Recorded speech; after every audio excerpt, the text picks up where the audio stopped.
and I am an artist. I have been doing some kind of art all of my life.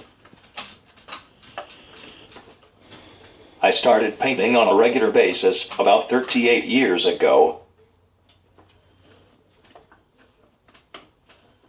I paint with my left foot.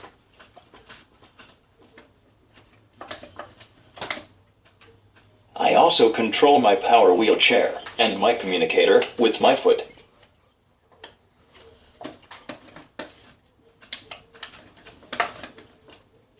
My artwork has been shown in many local and traveling Northwest exhibits.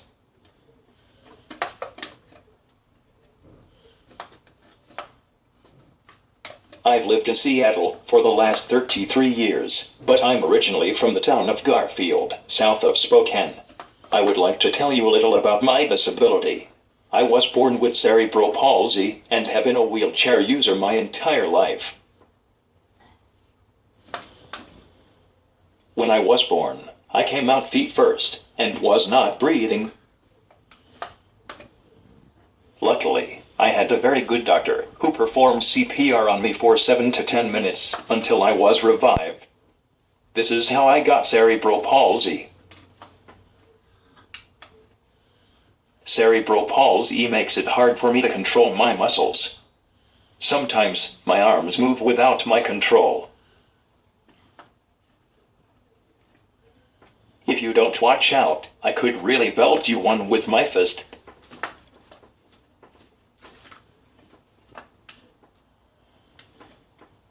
As I mentioned earlier, I am from Eastern Washington.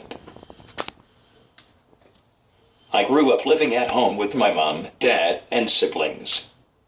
As an adult, I moved to Seattle and married my wife Sharon, who also has cerebral palsy. My wife and I now live in a home in Shoreline, close to your school. I have regular attendant care on a full-time basis. Attendant care has always been more problematic for me because of my uncontrollable arms. 16 years ago, I had a major medical crisis, ending up in the hospital and getting my lovely stomach and trachea tube. After I became medically stable, the hospital wanted to send me to a nursing home. But I didn't want to go.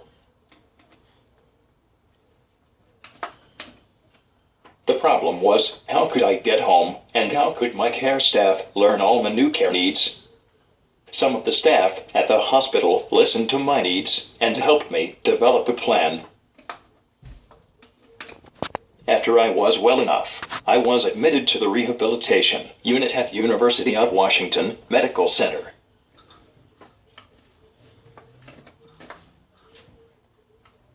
My goals for discharge were immediately created. They included increasing my strength and my tolerance to sit in my wheelchair. Also, goals included having my caregivers come to the hospital for training in the care of my feeding and trachea tubes. It took about a month for me to achieve my goals and for 2 of my caregivers to learn my care. They had to go to the hospital about every other day to receive the training. They also had to learn how to order all my equipment and ongoing supplies. Finally, the day of discharge from the hospital arrived.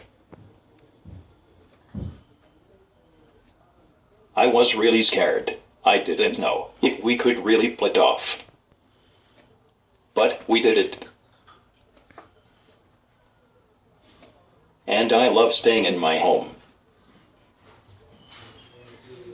Once I got home, a home health nurse came to our house to see how I was doing and to answer any questions we had. She visited several times for a couple of months, which was really helpful. Since then, old staff has taught new staff my care. I have learned to order my own supplies.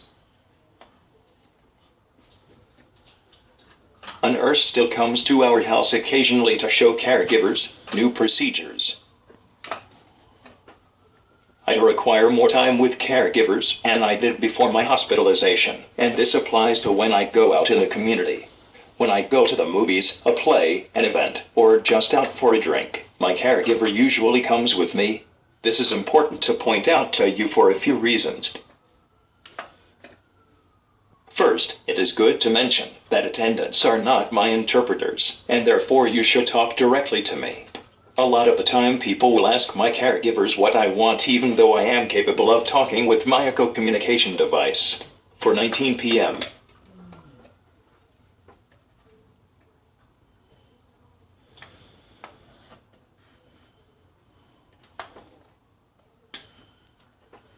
Second, it's important that attendants are allowed to sit with me at events in case I need their assistance. How accessible my surroundings are is vital to my quality of life. For this reason, I have been very involved with improving access in my community.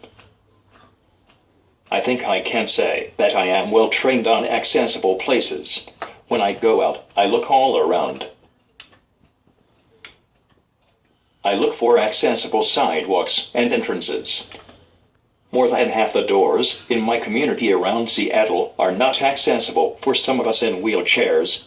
Additionally, even though most of the sidewalks have curb cuts, some of them are not accessible for wheelchair users because of overgrown shrubs and trees that block the path of travel. This unfortunately means that I have to go out into the street in a lot of areas, which is not safe. Keeping the greenery trimmed back around your homes and businesses improves access and safety for everyone. Although it can be a real challenge for me to get around this big city, that doesn't stop me. I perform songs and tell jokes at the Pike Place Market and at the Pacific Science Center. Performing for people is fun because I can make them laugh and feel better. I also volunteer every other week at Seattle Children's Hospital, and, of course, I love to paint. It is important to understand that people in wheelchairs are people too. You and me, everyone has feelings. We are all capable of getting angry, being nervous, and even falling in love. Thank you for listening.